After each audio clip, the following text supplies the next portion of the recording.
Hey, I'm Mo. Today in class, I spotted my project buddy Raoul. He was reading a book that I've read. It is super cool. So I started telling him all about the best parts. I talk a little slower because of my cerebral palsy, but Raoul, he listened the whole time.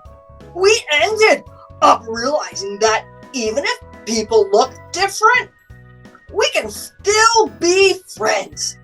In our workshop, Slam Dunk for Friendship, we show students how to be true teammates. Stand up to bullies, keep cool, and talk it out. And ask for help when they need it. Book us today and let's score big together.